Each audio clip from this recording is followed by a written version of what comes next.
Doctor প্রতাপের পরিচয় জানতে পেরে ডক্টর প্রতাপকে মারতে চাইল তমসা।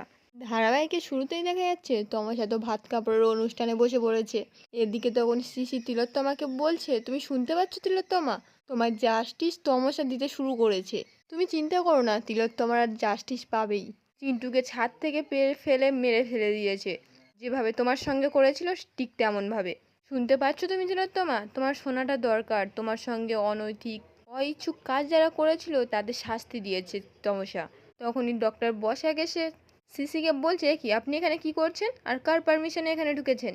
আর দেখুন, আমি জানি আপনি কোন ডিপার্টমেন্টে আছেন, তাই বলে এইরকম ক্ষমতা দেখিয়ে যখন তখন ঢুকে পড়তে পারেন না। সিসি তখন বলছে, সরি ডাক্তারবাবু, আসলে ওকে একটা খবর দিতে এসেছিলাম। ডাক্তার তখন বলছে, দেখুন উনি এখন কোনো কিছু শোনার অবস্থায় নেই। সিসি তখন বলছে, সরি, এই বলে তো চলে যাচ্ছিল। ডাক্তার বসাক তখন বলছে, খবরটা কি আমি জানতে পারি?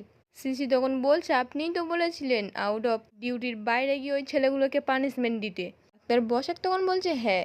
সিসি তখন বলছে, ওর সাথে যারা অত্যাচার করেছিল তাদের মধ্যে 4 জনের মধ্যে একজনকে সেই একইভাবে কালকে রাত্রে খুন করা হয়েছে। এদিকে তখন প্রীতা তমসাকে বলছে, সমস্ত রান্না রূপকথা বৌদি তোমার জন্য করেছে নিজের হাতে। তমসা তখন বলছে, আমি জানি তো, কারণ আর তো কেউ হাতাখুন্তিতে হাত দেবেন না। আলেখ্যর কাকিমা তখন তমসাকে বলছে, তুমি তো খুব মুখরা, পিঞ্চ করে কথা বলো। তখনই আভাস এসে বলছে, হ্যাঁ, যখন দেখতে গেছিল বাড়িতে ফিরে এসে তো খুব প্রশংসা করেছিল, খুব শান্ত একটা মেয়ে। তখনই আদিনাথ বলছে, হ্যাঁ, এখন তো সর্পতে মজুভ্রম হয়েছে। তমসা তখন আদিনাথকে বলছে, কাকে সর্প বললেন? আমাকে? অথচ দেখুন এখানে অনেকেরই বিষ দাঁত আছে। তখন তো বাড়ির অনেকেই তমসাকে নিয়ে আজে বাজে কথা বলতে শুরু করে। পৃথা তখন বলছে, এখন এসব থাক, আলেখ্য ভাত কাপড়ের দায়িত্বটা নিয়ে নাও, আর ওকে একটু বলে দাও কি করতে হবে। আলেখ্যর কাকিমা তখন বলছে, ওই থালা দুটো নিয়ে ওর সামনে ধরে বলো যে আজ থেকে তোমার ভাত কাপড়ের দায়িত্ব আমি নিলাম। তখনই মেঘবতী এসে বলছে, আমার দেরি হয়ে গেল। যাই হোক, এখানে কিছু শুরু হয়নি, শুরু করে ফেলো এবারে। আলেখ্য তখন তমসার সামনে দাঁড়িয়ে ভাত কাপড়ের দায়িত্ব নেওয়ার কথা বলে ভাত আর কাপড়টা তমসার হাতে তুলে দেয়। তারপর তো তমসা বসে খেতে শুরু করে।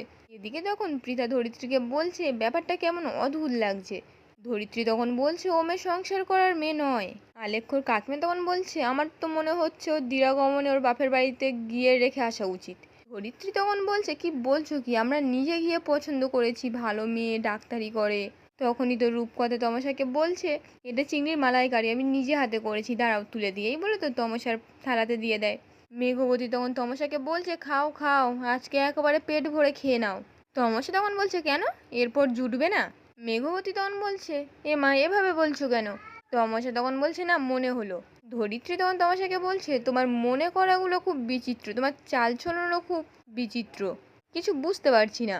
তমসা তখন বলছে, সময় মতো ঠিক বুঝে যাবেন। তখনই পৃথা বলছে, বেশি কথা না বলে চুপচাপ খেয়ে নাও, তোমার অনেক নাটক দেখা হয়ে গেছে কিন্তু। আলেখ্যর কাকিমা তখন বলছে, হ্যাঁ, তুমি গুরুজনদের সম্মান দিতে জানো না, আর তোমার বাড়িতে কি এই শিক্ষা দিয়েছে?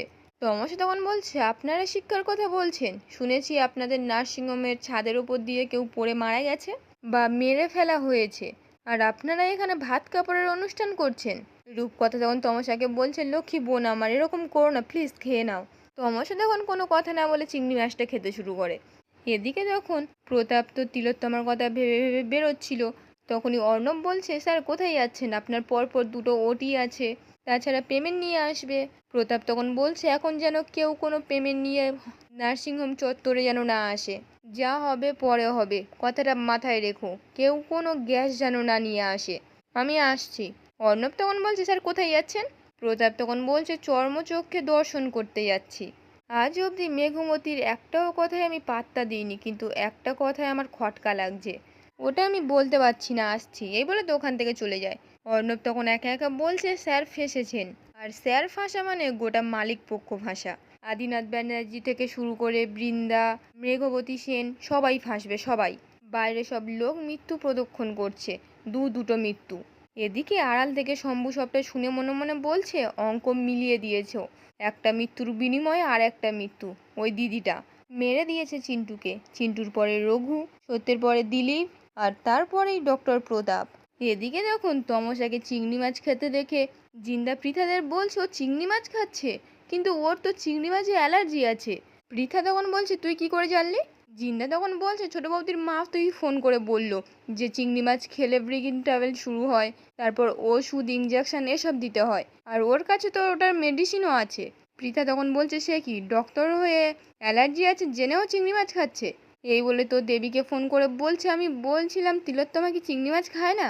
দেবী তখন বলছে না না একদম চিংড়ি মাছ দেবেন না, ওর তো চিংড়ি মাছের গন্ধেই বমি পায়, ওর বডিতে রিয়াকশন হতে শুরু করে, ওই জন্য তো আমরা চিংড়ি মাছই রান্না করি না। পৃথা তখন বলছে তুমি নিশ্চিত যে ওর অ্যালার্জি আছে? দেবী তখন বলছে না কেন?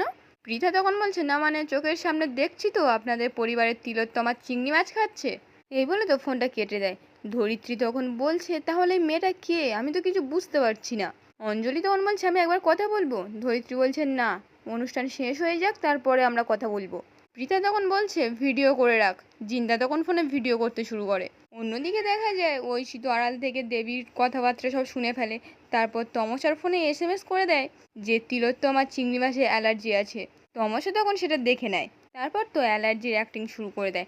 আজকের পর্বটি এখানেই শেষ হয়ে যায়। কেমন লাগলো কমেন্টে জানাতে ভুলবেন না।